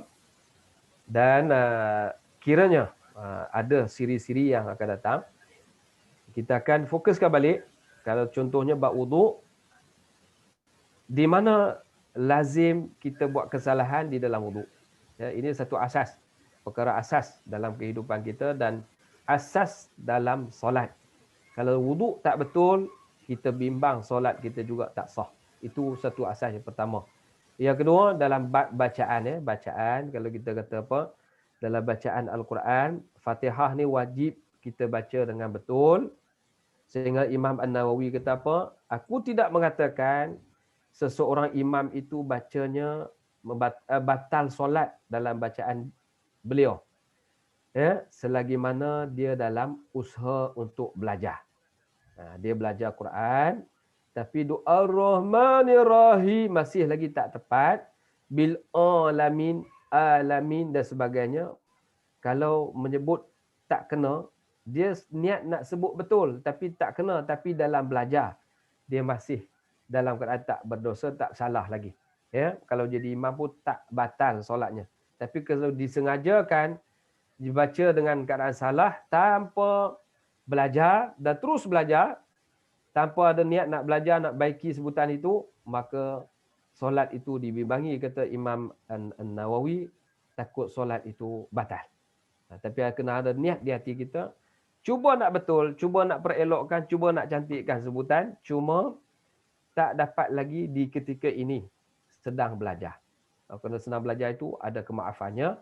Umpama orang baru-baru ini terlupa nak bayar zakat fitrah. Ada juga. Lepas raya datang jumpa saya, Ustaz, saya lupa bagi zakat fitrah, boleh ke tidak? Kenapa tak boleh? Bolehlah. Cuma jatuh dalam keadaan dosa lah sikit. Kan? Tapi dosa itu belum sampai lagi sebab kita terlupa. Baca kita tertidur solat subuh, terlupa bagi qada, yang pentingnya istighfar, kena segera keluarkan zakat, bayar balik. Ya, segera. Kalau kita kata dalam bab zakat fitrah 4 dia kata. Kalau tak bayar, kalau hari pertama puasa sampai last hari 30 itu dikira harus. Masuk maghrib malam 31 esok nak raya tu dah jadi wajib. Kemudian makruh selepas daripada solat Id sampai petang. Masuk malam tu jadi waktu haram. Waktu haram. Haram ni nak kata dosa ke tidak? Kalau sengaja memang dosa. Kena istighfar. Ya, tapi kalau tak sengaja terlupa, kita istighfar, bayar banyak tu juga. Cuma duduk dalam waktu qada. Waktu qada ni fahamlah. Allah Ta'ala sahaja yang tahu nak bagi banyak mana. Tapi kalau kita terlupa, kita istighfar, mungkin tarafnya sama dengan diberi di hari yang diwajibkan itu. Tapi kalau kita buat sembrono, buat leka begitu, takut pahalanya jadi kurang. Begitulah ibadat-ibadat yang lain. Solat, pembacaan dalam solat. Begitu juga kalau kita sengaja buat main-main begitu, tiba-tiba jadi imam, bimbang-bimbang takut solat kita batal. Itu sahaja. Ya, pukul 12. Seminit. Nak masuk 12, 2 minit. Tuan-tuan pun mencemburui masa. Tunggu masa saja nak live group. Tuan-tuan. Muka macam-macam tengok. Muka TV, muka pintu, muka saya, muka Datin, muka Ustaz Izaini sebagainya kan. Di situ semua dah masing-masing nak tunggu pintu je nak keluar. Bila Ustaz nak berhenti ni 2 minit dah. Ya. Saya minta maaf banyak-banyak kalau terlebih. Memang tak cukup masa. Ya, saya dah bila bicara bab tu memang tak cukup masalah. Tapi insya-Allah tuan-tuan, oleh kerana banyak siri lagi, kata Datin, siri tu masih banyak. Jadi peluang untuk tuan-tuan menyertai pun masih banyak lagi. Dan berbagai-bagai kupasan tentang wuduk dan solat dan bacaan dalam solat. Kita boleh kongsi pada masa-masa yang akan datang insya-Allah. Jadi segala persoalan insya-Allah saya cuba jawab melalui email ni ataupun kita jawab ketika siri bertemu yang akan datang. Sebenarnya persoalan itu yang kita seronok. Yang masyhurnya Ustaz Azhar Idrus tu menjawab soalan pertanyaan. Sebab dia suka menjawab. Sebab orang bertanya. Jadi bila jawab tu dapat jawapan, orang sukalah nak mengaji. Mengaji tak ada soalan, berarti orang tu tak faham. Tapi kalau mengaji, dia ada soalan, dia faham, lagi dia seronok belajar. Jadi tanggungjawab saya berat nak mencari jawapan. Ya? Nak betulkan jawapan dan memberi jawapan yang tepat dan betul supaya manfaat daripada diri saya, daripada tuan-tuan dan puan-puan, ibu-ibu, ayah-ayah, adik-adik pun ada tadi. Seronok baca sebelah tok dia, sebelah apa. Ini cuti sekolah ni kan, boleh ajak sekali lah. Kalau hari ni 400, biar jadi 1000 insya-Allah. Baik tuan-tuan sekalian, saya mohon kemaafan banyak-banyak. Mungkin kali pertama pertemuan ini, bajet masa kita tak berapa nak tepat. Sebab kalau tepat pun takut tak cukup penghuraian. Kalau lebih pun takut lebih masa. Jadi kita cuba bajet selepas ini insya-Allah. Tajuk ni kita perhaluskan, perincikan. Sama ada sesi soal jawab ke akan datang. Selesaikan tentang wuduk dulu ataupun kita nak sambung terus dengan sesi akan datang dengan siri tentang solat-solat, persoalan tentang solat dan pembacaan di dalam. Bagaimana nak mencantikkan bacaan, perelokkan suara, perelokkan sebutan, mencantikkan sebutan dan sebagainya. InsyaAllah kita akan sambung pada siri-siri yang akan datang. Pada hari ini saya mohon beribu-ribu kemaafan di atas kekurangan saya. Yang lebih itu kita jadikan ianya sebagai ilmu yang kita amalkan dengannya. Yang terkurang itu jadikanlah ianya sepadan dan mohon keampunan pada Allah di atas kekurangan kita masing-masing. Aqulu qawli hadza astaghfirullahal azim li wa lakum wa li sa'iril muslimin wal muslimat fastaghfiruhu innahu wal ghafurur rahim. Wassalamualaikum warahmatullahi wabarakatuh. Ada apa insya-Allah cadangan-cadangan boleh tuan-tuan salurkan melalui HR ataupun apa? Balik tu Ustaz. Nama saya Arish. Arish. Kalau HR tu kena jaga. Saya takut apa jadi human resource kan. Rupanya Arish ya. Arish Datin Rohiza. Okey Ustaz, sikit je Ustaz. Ya. Soalan semua kita jawab di dalam sesi kelas supaya kita boleh share kepada ramai orang. Kalau takat email je ramai tak dapat dengar sebab kita nak jawapan daripada Ustaz. Ya. Dan juga minggu depan kalau sempat Ustaz duduk secara tayamum. Okey, tayamum pula. Okey. Ya. Kita InsyaAllah. lamakan Ustaz. Kita jangan rush Ustaz. Biar Ya, ya. puas satu-satu topik tu, tak ada masalah. Okey, insyaAllah. Nampak Ya, setuju Ustaz. lah kan? Terima kasih banyak-banyak Ustaz. You are the best. Ya, insyaAllah. Terima kasih. Haji Izzuddin pun setuju tu nampak. Setuju. Kami orang semua satu geng ni. Okey, insyaAllah. Allah. Okey, apa-apa persoalan tuju pada Arhish lah, center. InsyaAllah. Apa persoalan, pertanyaan, kita boleh kongsi di situ insyaAllah. Cadangan dan sebagainya. Ustaz, jadi lepas ni kalaulah masih ada yang nak tanya soalan, Ya. dia boleh type di bawah sampai Zoom dimatikan baru dia akan stop dia punya ambil soalan tu. Penerimaan Dan soalan. nanti Okey. transkrip tu kita akan bagi pada Ustaz untuk Ustaz baca dan Ya. untuk Ustaz bagi jawapan. Boleh Kak InsyaAllah. Raja? InsyaAllah. Ya, ya. Ya, insyaAllah minggu depan Sabtu panjang umur kita dapat jawapan daripada Ustaz kepada semua soalan. Lepas tu baru kita mula balik topik baru ataupun ada lagi nak tanya tentang wuduk. Kalau boleh kita masuk ke bab tayamum. Ya, ya. Sebab tayamum Dan pun juga sebahagian pada bila wuduk. ambil wuduk Ya, ni, wuduk dia juga bukan Ustaz. seorang untuk orang sakit. Ya, ya, ya. Supaya masa sakit pun masih boleh boleh solat juga. Tak ada Boleh alasan. solat. Ya, Ya. ya. InsyaAllah. Ustaz. Terima kasih Baik, banyak Ustaz. Terima kasih banyak-banyak. Terima kasih sama-sama lah. Mudah-mudahan manfaat pertemuan kita insyaAllah. InsyaAllah. InsyaAllah. Okey, siapa nak left group dibenarkanlah. InsyaAllah.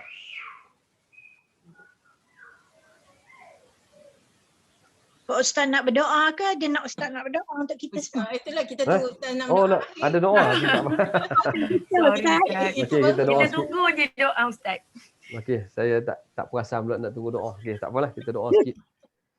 Bismillahirrahmanirrahim. Alhamdulillahirabbil alamin wassalatu wassalamu ala asyrafil anbiya'i wal mursalin wa ala alihi wa sahbihi ajma'in. اللهم انفعنا بما ينفعنا بما علمتنا وعلمنا بما ينفعنا برحمتك يا أرحم الراحمين ربنا اشرح لنا صدورنا ويسر لنا أمورنا واحلل عقدة من لساننا يفقه قولنا اللهم يا الله يا Tuhan kami, berkatilah pertemuan kami ya Allah. Kami bersyukur atas nikmat-Mu ya Allah, dalam suasana yang Kau berikan kepada kami pada hari ini ya Allah. Walaupun dalam keadaan kami di dalam keadaan suasana perintah kawalan untuk sama-sama mendatangkan kesihatan pada kami ya Allah. Allahumma ya Allah ya Tuhan kami, sesungguhnya masa yang Kau berikan ini terlalu manfaat buat kami ya Allah, sehingga kami dapat berhimpun beramai-ramai di dalam grup Arhish ini ya Allah. Allahumma ya Allah, jadikanlah pertemuan kami dirahmati oleh-Mu ya Allah. Jadikanlah pertemuan kami ini diberkati oleh-Mu ya Allah. Allahumma ya Allah, berkatilah ilmu yang telah Kau berikan pada kami ya Allah. Mudah-mudahan dari ilmu yang Kau berikan itu dapat kami berkongsi pendapat sesama kami ya Allah. Mudah-mudahan ianya manfaat buat kami untuk kami beribadah pada-Mu ya Allah. Segala yang lebih kembali padamu dan terkurang juga kami kembali padamu ya Allah. Perbaikilah kekurangan kami, tambahlah ilmu buat kami ya Allah. Allahumma ya Karim ya Halim ya Azim, jadikanlah hati kami sentiasa berlapang dada ya Allah, menerima ilmu yang disampaikan dan yang menyampaikan dan ilmu-ilmu yang kami bincangkan ya Allah. Allahumma ya Allah, tundukkanlah hati kami kepadamu ya Allah. Sesungguhnya ilmu akan memasuki di dalam hati orang-orang yang merendahkan diri, merendahkan hatinya padamu ya Allah. Berkatilah ilmu buat kami ya Allah. Sempurnakanlah ibadat kami ya Allah. Kami bimbang ya Allah dari apa yang telah kami lakukan. Kiranya terdapat kekurangan, Kau perbaikilah di hari ini ya Allah. Mudah-mudahan hari yang mendatang ya Allah, kami beribadah dalam keadaan sempurna, dalam keadaan yang baik dan diterima oleh-Mu ya Allah. Kami mengharapkan apa yang telah kami lakukan ya Allah, di atas kekurangan kami ya Allah, Kau ampunkan ya Allah. Dan pada masa yang akan datang Kau perbaiki kekurangan ini ya Allah. agar kami ya Allah ketika kami bertemumu kelak ya Allah dalam keadaan kami sempurna ibadat kami dan kami mendapat rahmat serta keampunan-Mu ya Allah. Allahumma ya Allah, terima kasih juga kami kepada orang-orang yang mengembelingkan tenaga mereka untuk menjayakan program ini ya Allah. Murahkanlah rezeki buat mereka ya Allah. Permudahkanlah urusan dunia mereka ya Allah. Limpahilah keberkatan dalam ahli keluarga mereka ya Allah. Allahumma ya Allah, bukan perkara yang mudah ya Allah untuk menyatukan hati-hati ummah ya Allah. Sesungguhnya dengan keberkatan usaha-usaha mereka ya Allah, Kau telah mempertemukan kami di dalam talian ini ya Allah. Walaupun dalam keadaan caranya mudah, tetapi berat juga hati kami untuk menerimanya ya Allah.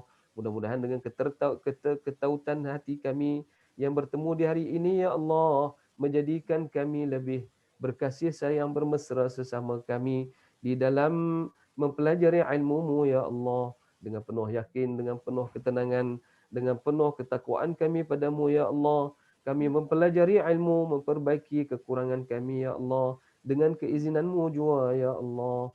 Allahumma ya Allah, berkatilah ya Allah pertemuan ini. Mudah-mudahan dengan keberkatan yang Kau berikan ya Allah, menjadikan kehidupan kami bertambah-tambah baik dan sempurna ya Allah. Allahumma rabbana alaika tawakkalna wa ilaika anabna wa ilaikal masir.